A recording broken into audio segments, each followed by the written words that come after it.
औज़ुबिल्लाहि मिनश्शैतानिर्रजीम बिस्मिल्लाहिर्रहमानिर्रहीम। शुरू अल्लाह के पाक नाम से जो बड़ा मेहरबान और नहायत रहम वाला है। अस्सलाम वालेकुम स्टूडेंट्स, मैं डॉक्टर आबिद सुहेल भुट्टा, assistant professor department of computer science, commerce university Lahore campus. Database management system lecture series lecture number 14। आज के लेक्चर में हम कवर करेंगे एंटिटी रिलेशनशिप डायग्राम्स और हम ये देखेंगे कि किस तरीके से आप लोग एंटिटी रिलेशनशिप डायग्राम बनाते हैं। ये लेक्चर काफ़ी इंपॉर्टेंट है आप लोगों के लिए, जिसमें हम कंसेप्चुअल स्कीमा डिजाइनिंग की बात कर रहे हैं, क्योंकि डेटाबेस डिजाइनिंग के लिए जो सबसे ज़्यादा इंपॉर्टेंट फेज होता है वो आपके पास होता है उसका कंसेप्चुअल स्कीमा डिजाइनिंग। एक मैं छोटा सा पॉइंट आपको बता रहा हूं कि जी अगर आपसे कोई ये क्वेश्चन पूछे कि how data is organised conceptually in the databases, तो आपको होगा थ्रू कंसेप्चुअल स्कीमा। अगेन मैं बता रहा हूं how data is organised in database management systems conceptually, तो आपको होगा कि जी कंसेप्चुअल स्कीमा। ये कंसेप्चुअल स्कीमा क्या होता है? जैसे आप किसी बिल्डिंग का एक नक्शा बनाते हैं, आप उसके बाद बिल्डिंग को जब कंस्ट्रक्ट करने के लिए जाते हैं तो आप उसी मैप को फॉलो करते हैं कि जी यहाँ पर हमने विंडो रखनी है और यहाँ पर हमने डोर रखना है, इसकी हमने वेंटिलेशन ऐसे करनी है, वॉशरूम इधर रखना है। सो इन अ केस के जी डेटाबेस मैनेजमेंट सिस्टम्स के अंदर जो आप सिस्टम डिप्लॉय करते हो किसी भी एक इंटरप्राइज का, उसके लिए जो आपके पास डिजाइन है, जो मैप है, वो आपको कंसेप्चुअल स्कीमा प्रोवाइड करता है। तो ये बात कहना कोई भी गलत ना होगी, बल्कि ये एग्जैक्टली आपसे जब क्वेश्चन पूछा जाए how data is organised in databases, तो आपको होगा through conceptual schema. Last lecture में हम लोगों ने पढ़ा था कि जो बेसिक्स हैं डेटाबेस स्कीमा डिजाइनिंग की, ईआरडी की, वो क्या है हमने पढ़ा। एट्रीब्यूट्स क्या होते हैं, एट्रीब्यूट के बारे में हमने पढ़ा कि एट्रीब्यूट जो है आपके पास कोई भी एक फिजिकल ऑब्जेक्ट है, एक कॉन्सेप्ट है, इवेंट हो सकता है जिसको आप डेटाबेस के अंदर स्टोर करना चाहते हैं। और इसकी टाइप्स कौन सी हैं एट्रीब्यूट की? एट्रीब्यूट की टाइप्स आपके पास जो हैं वो आपके पास, सॉरी मैंने आपको जो है ना वो एंटिटीज दो टाइप्स की होती हैं, एक आपका स्ट्रॉन्ग एंटिटीज होती हैं, एक वीक एंटिटीज होती हैं। वीक एंटिटीज वो होती हैं जो कि आपकी एग्जिस्टेंस जो है वो विदाउट द स्ट्रॉन्ग एंटिटी नहीं रह सकती। और एंटिटीज क्या होती हैं आपके पास? ऑब्जेक्ट्स होते हैं, कॉन्सेप्ट होते हैं जिनके अगेंस्ट आप डेटा को कैप्चर करते हैं। एट्रीब्यूट्स क्या होते हैं? उस एंटिटी के जो कैरेक्टरिस्टिक्स होते हैं वो आपके पास एट्रीब्यूट्स होते हैं। और हमने पढ़ा कि जी एंटिटीज और एट्रीब्यूट में क्या फर्क होता है, दोनों नाउन होते हैं और किस तरीके से हम दोनों को डिफरेंशिएट करते हैं कि किस जगह पर हम उसको एज एट्रीब्यूट डिक्लेयर करते हैं और किस जगह पर हम उसको एज ए एंटिटी डिक्लेयर करते हैं। इस बारे में हमने लास्ट लेक्चर में बात की थी। तो आज का लेक्चर स्टार्ट करते हैं। पहले से मैं आपको थोड़ा सा रिकॉल करवा दूं। रिकॉल इन आपके पास ईआरडी एंटिटी रिलेशनशिप डायग्राम का रिकॉल आपके पास ये जो सामने आपको स्क्रीन पे नजर आ रही है, ये है आपके पास एंटिटी। ठीक है, एंटिटी के लिए आप इस किस्म की स्क्वायर बॉक्स यूज करते हैं और इसके अंदर आप एंटिटी का नाम लिखते हैं। कुछ जगहों पर ये कहा गया है कि एंटिटी का नाम जो है वो सारा कैपिटल में लिखें, लेकिन ये कोई ज़रूरी नहीं है। आप एंटिटी का नाम फर्स्ट कैपिटल बाकी स्मॉल लेटर्स में भी लिख सकते हैं। और ये नाउन होते हैं और सिंगल वर्ड पर मुश्तमिल होते हैं। एट्रीब्यूट के लिए आपके पास ये राउंड शेप है, रिलेशनशिप के लिए आपके पास ये डायमंड है। हमने इस पे काफ़ी डिटेल में बात की थी। वीक एंटिटी के लिए आप डबल स्क्वायर और डबल मल्टी वैल्यूड एट्रीब्यूट के लिए आपके पास डबल सर्कल है और वीक रिलेशनशिप के लिए आपके पास डबल डायमंड है। सो इस तरीके से आप एंटिटी रिलेशनशिप को जब ड्रा करेंगे तो आप थ्रू इन डायग्राम्स के ड्रॉ करेंगे। एक बात आपको बताता जाऊं, ये जो एंटिटी रिलेशनशिप डायग्राम है ये फॉर्मल डिजाइनिंग टूल है फॉर डेटाबेसेस कंसेप्चुअल स्कीमा। सो ये इनफॉर्मल नहीं है, ये आपके पास फॉर्मल है। आगे हम इस पे कुछ और बात करेंगे, इसकी स्टैंडर्डाइजेशन पे और बाकी चीज़ों पे। आगे चलते हैं। अब हम आज के जो लेक्चर में जिसमें हम एक सिस्टम है, उस सिस्टम की पूरी हम ईआरडी बनाते हैं। वो कैसे बनाते हैं हम देखते हैं। सबसे पहले जिस सिस्टम की आपने ईआरडी बनानी होगी, आपने उसकी पूरी सिस्टम की डिस्क्रिप्शन लिखनी होगी। डिस्क्रिप्शन या उसको टेक्चुअल डिस्क्रिप्शन कहते हैं। टेक्चुअल डिस्क्रिप्शन से आपको ये आइडिया होता है कि भाई इस सिस्टम में क्या क्या रिक्वायरमेंट है, कौन कौन से सिस्टम कैसे कैसे एग्जिस्ट करते हैं, कौन कौन सी एंटिटीज हैं, कौन कौन से एट्रीब्यूट्स हैं जो कि उस सिस्टम को डिफाइन करें। एक सिस्टम है, उसके अंदर सब सिस्टम कौन से हैं और वो सिस्टम किन किन एंटिटीज और किन किन एट्रीब्यूट से मिलकर बने हुए हैं। ये चीज़ें टेक्चुअल डिस्क्रिप्शन में आप लोगों ने मेंशन करनी होती है। जितनी अच्छी आपकी टेक्सचुअल डिस्क्रिप्शन होगी उतना आपके लिए आसान होगा उसका डेटाबेस स्कीमा बनाना। जब भी आप किसी सिस्टम को डिजाइन करने के लिए जाएं तो सबसे पहला जो स्टेप होगा आप उसकी टेक्सचुअल डिस्क्रिप्शन लिखेंगे। टेक्सचुअल डिस्क्रिप्शन एक यहां पर लिखी हुई है, हम इसको पढ़ते हैं।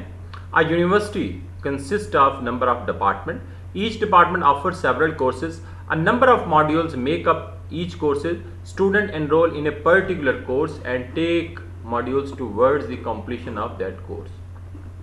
Each module is taught by a lecturer from the appropriate department and each lecturer tutors a group of students. अच्छा, अब ये जो डिस्क्रिप्शन है ये इससे हमें ये जाहिर हो रहा है कि ये कोई एक यूनिवर्सिटी का सिस्टम है। इस यूनिवर्सिटी के सिस्टम के अंदर जो है बहुत सारे डिपार्टमेंट्स हैं, डिपार्टमेंट्स के अंदर कोर्सेज हैं और कोर्सेज जो हैं वो डिफरेंट मॉड्यूल से मिलके बने हुए हैं और मॉड्यूल में स्टूडेंट जो है अपने आप को एनरोल कराते हैं और कोई टीचर है वो उन मॉड्यूल्स को पढ़ाता है। अब हम क्या करते हैं, इस चीज़ को हम हाईलाइट करते हैं। ये देखें, ये जो हाईलाइटेड आपको नज़र आ रहे हैं ये वो चीज़ें हैं, वो फिजिकल ऑब्जेक्ट्स हैं, वो एंटिटीज़ हैं जिनको सबसे पहले मैंने डिटरमिन किया।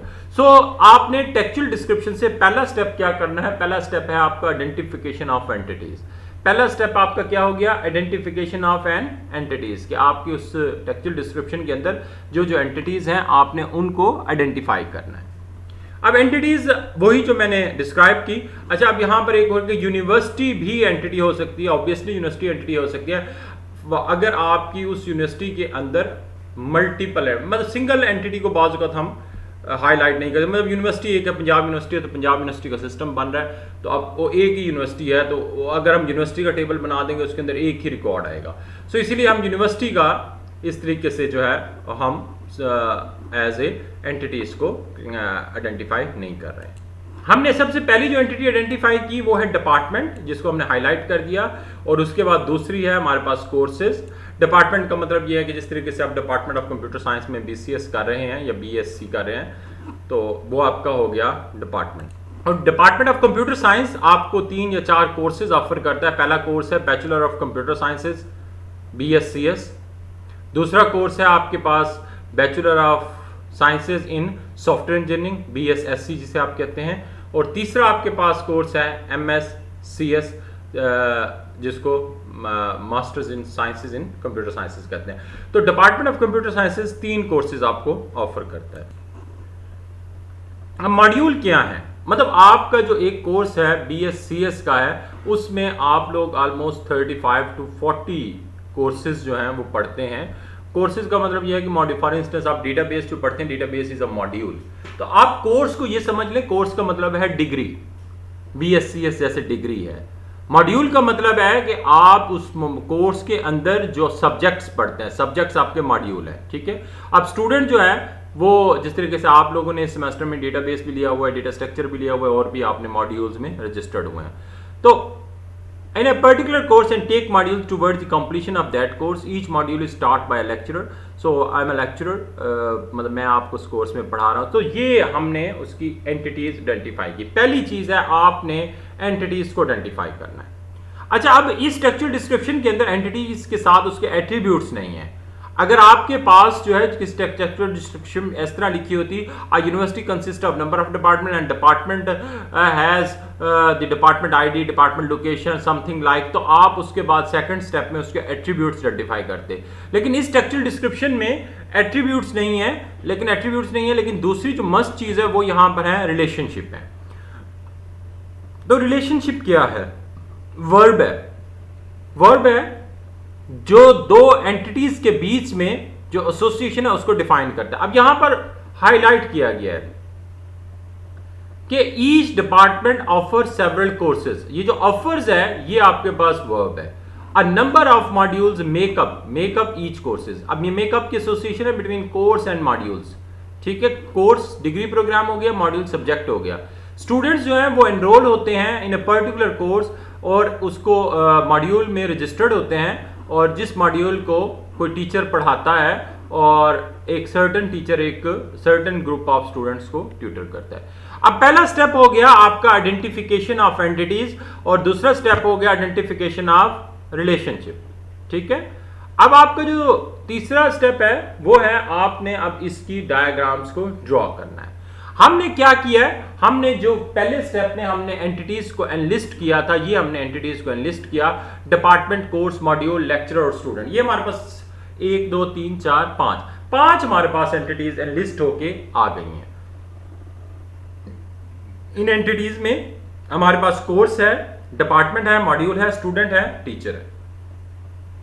अब हम क्या करते हैं, हम एक स्टेटमेंट पिक करते हैं। अच्छा, अब जो मेन जो हमने काम करना है, जिस पे लास्ट लेक्चर में हमने बात भी की थी, कोऑर्डिनैलिटीज पे, जो दो एंटिटीज के बीच में रिलेशनशिप होता है, उनके बीच में उनकी एसोसिएशन होती है, जो उनके इंस्टांसेस को शो कर रही होती है कि जी ये एसोसिएशन दूसरी एंटिटी की कितने नंबर ऑफ इंस्टांसेस, कितने नंबर ऑफ अकरेंसेस से एसोसिएटेड है।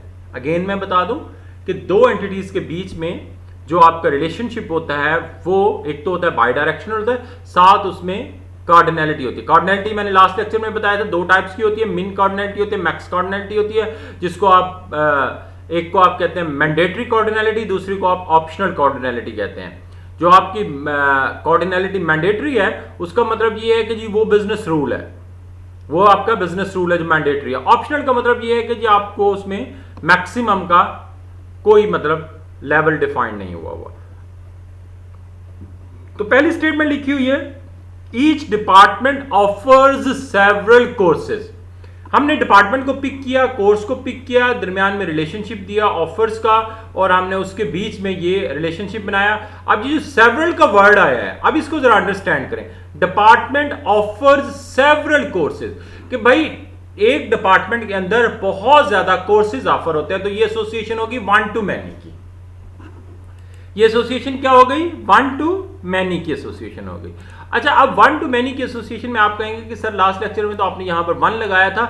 बहुत सारी डायग्राम जब हम बनाने के लिए जाते हैं तो हम वन नहीं लगाते होते, तो जब हम जो मैनी होता है, मैनी साइड पे हम उसको मैनी लगाते हैं। सो मैनी, इस जो एग्जांपल है इसमें सिर्फ मैंने मैनी को हाईलाइट किया है। सो आप इससे ये समझ लें कि जहां पर मैनी है तो दूसरी साइड पे जो इसकी मैक्सिमम, जो इसकी मैंडेटरी कोऑर्डिनैलिटी होगी वो वन होगी। सो डिपार्टमेंट और कोर्स के बीच में कोऑर्डिनैलिटी क्या है, वन टू मैनी, कि एक डिपार्टमेंट मैनी कोर्सेज ऑफर करता है। अब आप ये क्वेश्चन पूछ सकते हैं कि सर ये कोऑर्डिनैलिटी मैनी टू मैनी क्यों नहीं है, ये कोऑर्डिनैलिटी मैनी टू मैनी क्यों नहीं है। भाई मैनी टू मैनी ऐसा होता है, मैं आपको एक एग्जांपल से समझाता हूं। Department of computer science offer करता है bachelor of sciences in computer sciences BScs। Department of computer sciences offer कर रहा है degree bachelor of sciences in computer sciences, ठीक है। अब आप पूरे कॉन्सेप्ट्स में चले जाएं, कोई दूसरा डिपार्टमेंट, आइदर वो इलेक्ट्रिकल इंजीनियरिंग है, आइदर वो मैनेजमेंट साइंसेज है, आइदर वो आपका कुछ स्टैटिस्टिक्स है, मैथ है, कोई डिपार्टमेंट आपको डिग्री ऑफर नहीं करेगा बैचलर ऑफ कंप्यूटर साइंसेज की। सो बात ये साबित हुई कि एक डिग्री जो है वो एक ही डिपार्टमेंट के अंदर चलती है, तो इसीलिए एसोसिएशन वन टू मैनी की है। अब मैनी क्यों है, एक डिपार्टमेंट ऑफ कंप्यूटर साइंस है 3 डिग्री ऑफर कर रहा है, डिपार्टमेंट ऑफ इलेक्ट्रिकल इंजीनियरिंग है 3 डिग्री ऑफर कर रहा है, डिपार्टमेंट ऑफ मैनेजमेंट साइंसेज है 5 डिग्री ऑफर कर रहा है, 5 कोर्सेज ऑफर कर रहा है। लेकिन MBA सिर्फ डिपार्टमेंट ऑफ मैनेजमेंट साइंसेज में होता है, डिपार्टमेंट ऑफ कंप्यूटर साइंस में नहीं होता। सो इसीलिए ये एसोसिएशन वन टू मैनी की है।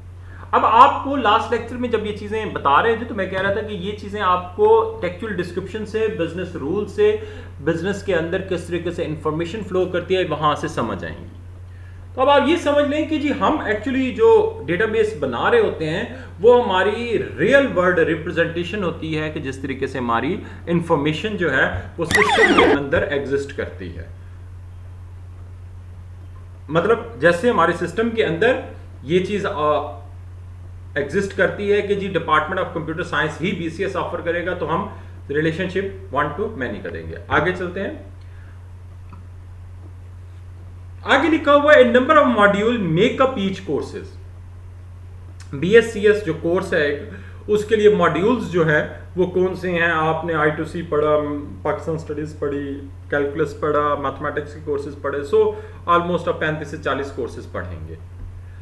अच्छा, अब each module makeup each a number of modules make up each course.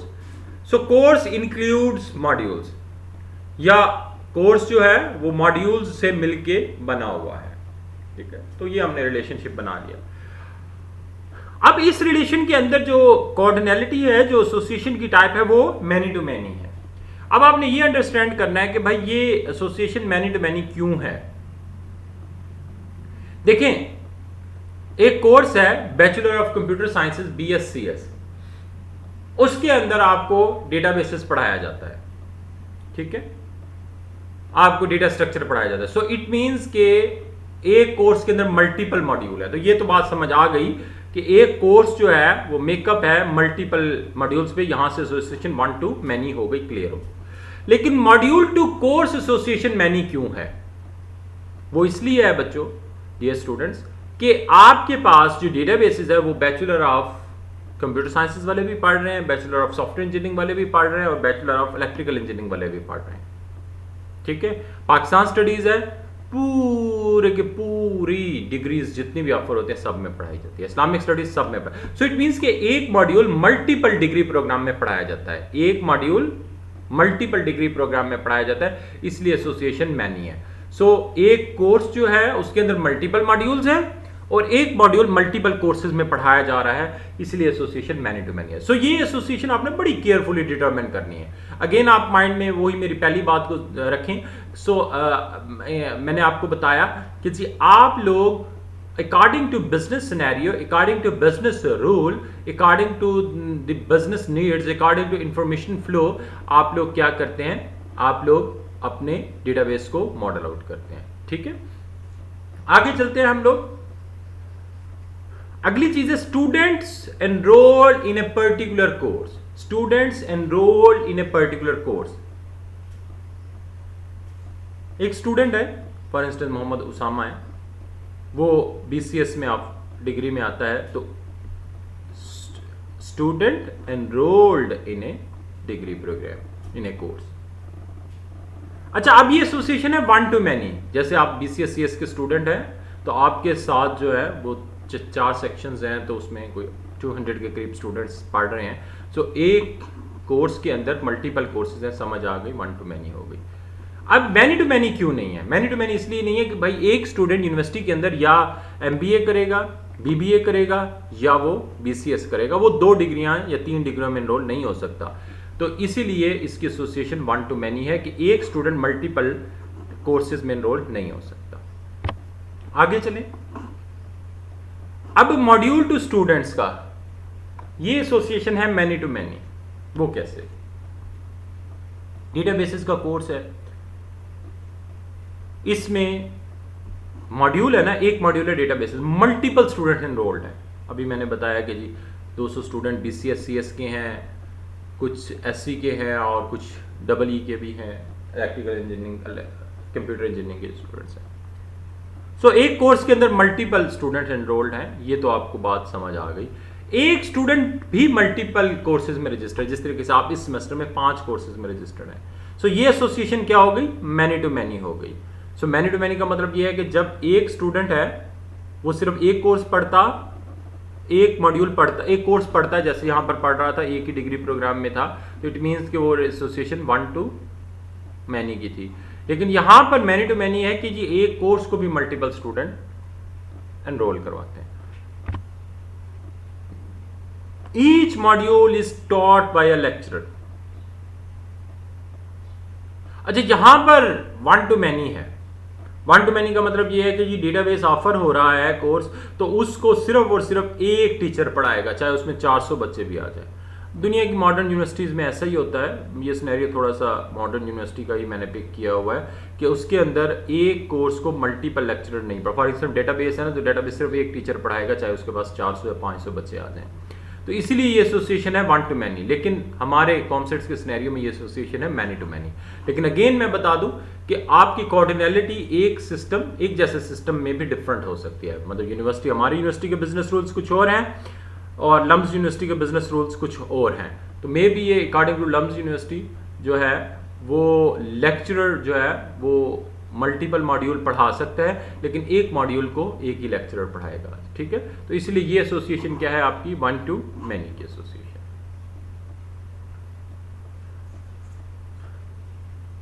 आगे चलते हैं। और एक जो लेक्चरर है वो एम्प्लॉय है किसी एक डिपार्टमेंट का। ठीक है, ये भी एसोसिएशन है वन टू मैनी की। फॉर इंस्टेंस मैं लेक्चरर हूँ डिपार्टमेंट ऑफ कंप्यूटर साइंस का, तो मैं मल्टीपल डिपार्टमेंट में लेक्चरर नहीं हो सकता। मैं ये नहीं हो सकता एक ही वक्त में मैं एम्प्लॉय कंप्यूटर साइंस डिपार्टमेंट में भी हूँ, उसी वक्त में मैं एम्प्लॉय मैनेजमेंट साइंसेज में भी हूँ, उसी वक्त एम्प्लॉय मैं इलेक्ट्रिकल में या केमिकल में भी हूँ, ऐसा नहीं हो सकता। सो इसलिए एसोसिएशन ये वन टू मैनी की है। ठीक है, अब एक डिपार्टमेंट ऑफ कंप्यूटर साइंस है, 60-70 आपके टीचर्स हैं, तो इसीलिए एसोसिएशन आपकी वन टू मैनी की है। ठीक है, आगे चलते हैं। एक जो लेक्चरर है वो ट्यूटर करता है a certain group of students को, कि जी एक जो लेक्चरर है उसके पास मल्टीपल स्टूडेंट्स हैं। ठीक है, तो ये एसोसिएशन भी आपकी वन टू मैनी की हो गई। सो फाइनली आपके पास ये एंटिटी रिलेशनशिप डायग्राम आ गई। इस एंटिटी रिलेशनशिप डायग्राम में अगर आप लोग देखेंगे तो वो जो टेक्चुअल डिस्क्रिप्शन थी, उस टेक्चुअल डिस्क्रिप्शन की बेस पे हमने पूरे का पूरा जो हमारा स्कीमा मॉडल है हमने वो डिजाइन कर लिया, जिसके अंदर आपकी एंटिटीज भी आइडेंटिफाइड हैं, एंटिटीज के रिलेशनशिप भी आइडेंटिफाइड है और उनकी कोऑर्डिनलिटीज भी आइडेंटिफाइड है। सो आपके पास एक ईआरडी बनाने के जो स्टेप्स हैं, जिसमें आपने आइडेंटिफाई करना है एंटिटीज को, आइडेंटिफाई करना है एट्रीब्यूट्स को, आइडेंटिफाई करना है रिलेशनशिप्स को और रिलेशनशिप की कोऑर्डिनलिटीज को। ये 4 स्टेप आपने परफॉर्म करने हैं। तो अगर आप ये टेक्चुअल डिस्क्रिप्शन देखें, ये टेक्चुअल डिस्क्रिप्शन एक सादी सी टेक्चुअल डिस्क्रिप्शन थी। अब इस टेक्चुअल डिस्क्रिप्शन की बेस पे हमने यहां पर पूरी की पूरी ईआरडी बना ली। अब ये जो ईआरडी है, इस ईआरडी के अंदर वन टू मैनी रिलेशनशिप भी हैं और मैनी टू मैनी रिलेशनशिप भी हैं। ठीक है, सो इस तरीके से आप लोग ईआरडी बनाएंगे और ईआरडी बनाने के लिए आप कोई टूल भी यूज कर सकते हैं। विजियो है, आप उसमें बना सकते हैं, ईआर डायग्राम टूल का नाम है। इस तरीके से hundreds of the tool available हैं, आप उसमें ईआर डायग्राम्स बना सकते हैं। आगे मैं आपसे कुछ ऐसे क्वेश्चंस हैं, वो मैं आपको एज ए असाइनमेंट दे रहा हूं कि आप लोगों ने कुछ क्वेश्चंस जो हैं उनके आंसर आउट करने हैं। क्वेश्चन क्या है? देखो बच्चों, मैंने जब आपको पढ़ाया था हायरार्किकल डेटाबेस मॉडल्स और नेटवर्क मॉडल, उसमें मैंने बताया था कि जी ऑर्गेनाइजेशन के अंदर कुछ हायरार्कीज एग्जिस्ट करती हैं। अब हम लोगों ने बहुत ज्यादा पढ़ लिया है about the understanding how the information is associated in organisation. अब ये जो रिलेशनशिप है ना, बेसिकली ये डिफाइन कर रहे होते हैं हायरार्कीज को। तो ईआरडी के अंदर आप एंटरप्राइज की हायरार्कीज को कैसे डिटरमिन करते हैं और ये हायरार्कीज कैसे एग्जिस्ट करती हैं, इस बारे में आप थोड़ा सा सोचें। अच्छा यही है कि आज का लेक्चर पढ़ने के बाद आप एक टेक्चुअल डिस्क्रिप्शन लें, उस टेक्चुअल डिस्क्रिप्शन पे आप लोग जो है वो एक मॉडल बनाएं। मैं अगली स्लाइड में आपको एक टेक्चुअल डिस्क्रिप्शन भी दे दूंगा, उस पर आप एक मॉडल बनाएं और ये सोचें कि ये जो हायरार्कीज हैं ये होती क्या हैं, ये एंटरप्राइज की हायरार्कीज क्या हैं। एंटरप्राइज की hierarchy based on their information flow. ठीक है, how to map the enterprise hierarchies in ERD, और कैसे आप मैप करेंगे एंटरप्राइज की हायरार्कीज को ईआरडी के अंदर। एंटरप्राइज की हायरार्कीज को आप किस तरीके से ईआरडी के अंदर मैप करेंगे। ईआरडी जाहिर सी बात है, ये अगर आप ईआरडी देखें तो इसके अंदर हायरार्कीज एग्जिस्ट करती हैं। अब आपने इस स्लाइड को देखते हुए इन चीजों को आइडेंटिफाई करना है कि ये हायरार्कीज कहां पर एग्जिस्ट कर रही थी, ये हायरार्कीज हम किस तरीके से ईआरडी में मैप करते हैं। What is a major source of information and how it can be captured? अब एक सिस्टम है, आपको उन्होंने दे दिया कि भाई इस सिस्टम को ऑटोमेट करें, तो आपने डिटरमिन ये करना है कि जी इसके अंदर मेजर सोर्स ऑफ इंफॉर्मेशन क्या है। मतलब ये मैं आपको डिफाइन ऐसे करता हूं, यूनिवर्सिटी का सिस्टम है, मैं अगर पूछूं इसके अंदर मेजर सोर्स क्या, आप कहोगे स्टूडेंट्स के रिजल्ट्स को मैनेज करना है, स्टूडेंट्स की रजिस्ट्रेशन को मैनेज करना है, टीचर्स की सैलरीज को मैनेज करना है, स्टूडेंट्स के अकाउंट्स को मैनेज करना है। तो ये मेजर सोर्स ऑफ इंफॉर्मेशन है। इन्वेंट्री स्टोर में मैं कहूंगा कि सेल्स परचेज हो रही है, तो ये आपके पास मेजर सोर्स ऑफ इंफॉर्मेशन है। टेलीकम्युनिकेशन है, तो टेलीकम्युनिकेशन के अंदर मैं कहूंगा जी कॉल्स जो आउट गो हो रही हैं, जो कॉल्स सुन रहा है, जो कॉल्स आ रही है उसका रिकॉर्ड, और उसके अगेंस्ट जो बैलेंस है उसका रिकॉर्ड, ठीक है, ये telecommunication case. So and how it is been captured, कि वो कैसे कैप्चर्ड होता है, वो किसी न किसी एक टेबल में वो कैप्चर होता है। अब आप ये बात समझ लें कि रिलेशनल डेटा मॉडल के अंदर हर चीज आप टेबल के अंदर कैप्चर करेंगे। How many entities and relationships are mandatory for an ERD. हाँ, ये बड़ा इंपॉर्टेंट सवाल है। How many entities and relationships are mandatory for an ERD, बड़ा इंपॉर्टेंट सवाल है। ये मैं आप पे छोड़ रहा हूं कि आप इसको अंडरस्टैंड करें कि कितनी एंटिटीज और उनके रिलेशनशिप्स मैंडेटरी हैं मिनिमम। इसका जवाब मैं इस लेक्चर में दे चुका हूं। Is an ERD is formal representation, कि क्या ईआरडी एक फॉर्मल रिप्रेजेंटेशन है, ये मैं इस लेक्चर में ही इसका जवाब दे चुका हूं। आप लोगों ने इसी लेक्चर से इसको सुन के डिटरमिन करना है। और आखिरी बड़ा इंपॉर्टेंट क्वेश्चन है, बड़ा important, how to standardise an ERD. अच्छा, पहले तो इससे पहले ये है कि क्या ईआरडी बनाने का कोई स्टैंडर्ड मैकेनिज्म है, क्या किसी जगह पर ये लिखा हुआ है कि भाई ईआरडी को ऐसे। स्टैंडर्डाइजेशन मैंने जितनी बताई वो आपको बता दी कि जी एंटिटी की शेप ये होगी, रिलेशनशिप की शेप ये होगी, वन टू मैनी रिलेशनशिप होगा, मैनी टू मैनी होगा, वन टू वन होगा, एट्रीब्यूट्स होंगे, प्राइमरी की होगी, फॉरेन की होगी, ये चीजें हैं। ये चीजें सारी की सारी कहीं ना कहीं स्टैंडर्डाइज में आती हैं। किस लेवल तक स्टैंडर्डाइजेशन है वो मैंने आपको बता दी, किस लेवल की स्टैंडर्डाइजेशन नहीं है वो आपने डिटरमिन करनी है कि भाई इस लेवल की स्टैंडर्डाइजेशन ईआरडी में नहीं है। तो ये सारे के सारे क्वेश्चंस मैं आप पे छोड़ रहा हूं और आप लोगों ने इन सारे क्वेश्चंस के ना आंसर आउट करना है नेक्स्ट लेक्चर में, ठीक है। अभी मैं आपके सामने एक एग्जांपल देता हूं, आपने उस एग्जांपल की भी एंटिटी रिलेशनशिप डायग्राम बनानी है, फिर हम देखते हैं कि अगले लेक्चर में हम लोग क्या पढ़ेंगे।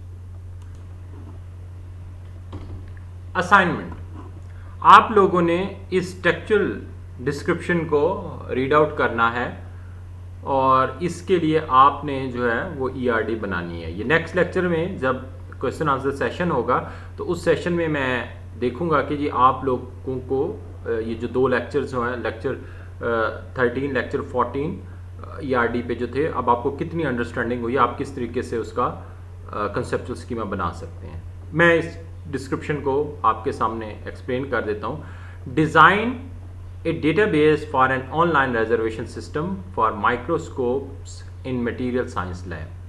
There are two types of user, microscope administrator and microscope end users, ठीक है। Each microscope is located in a specific lab. Each request is assigned to an administrator who can authorize or deny the request using some microscopes. Microscope requires the presence of using of some microscope requires the presence of an administrator. Time is divided into 1 hour slot. Each reservation can only take 1 or more time slots. So this is the textual description.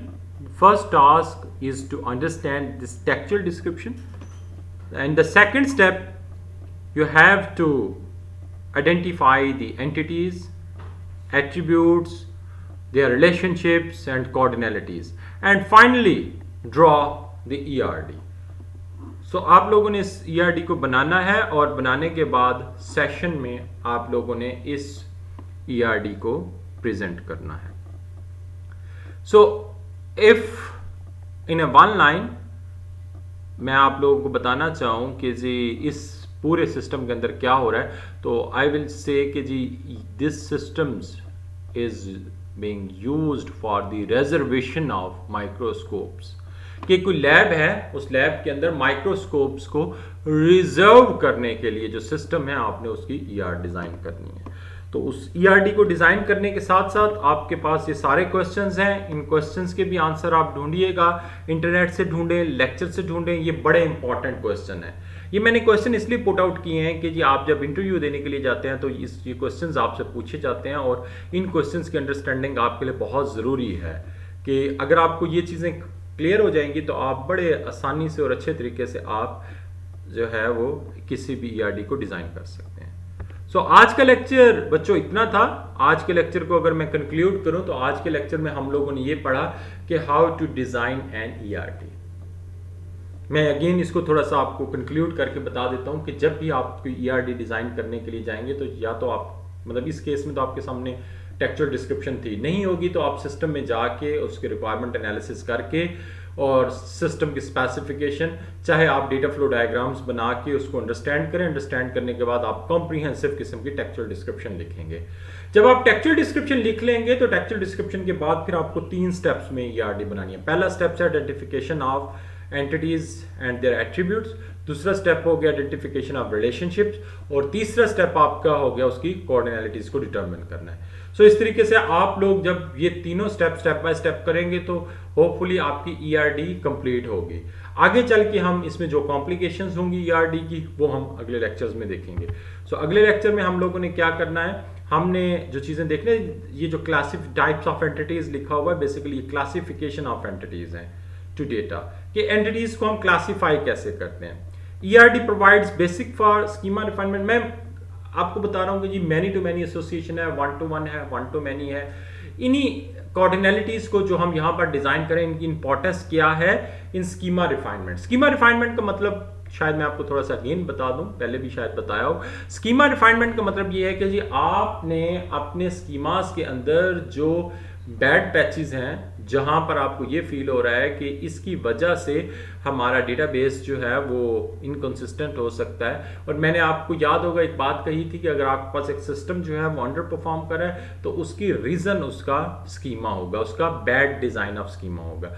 तो आप लोगों के लिए बहुत जरूरी होता है कि आपका स्कीमा जो है वो गुड डिजाइन हो। अब गुड डिजाइन स्कीमा क्या है ये हम अगले लेक्चर में डिफाइन करेंगे। गुड डिजाइन ऑफ स्कीमा से क्या मतलब अगले जितने भी लेक्चर हम ऑन टूवर्ड्स 25 तक अगले जो 10 हम लेक्चर्स पढ़ेंगे उसके अंदर हम यही डिफाइन करेंगे कि ये गुड स्कीमा डिजाइन क्या होता है। तो तब तक के लिए बच्चों इजाजत दीजिए। अल्लाह पाक आपको अपनी हिफ्ज़-ओ-मान में रखे और thank you very much. Okay, अल्लाह हाफिज़।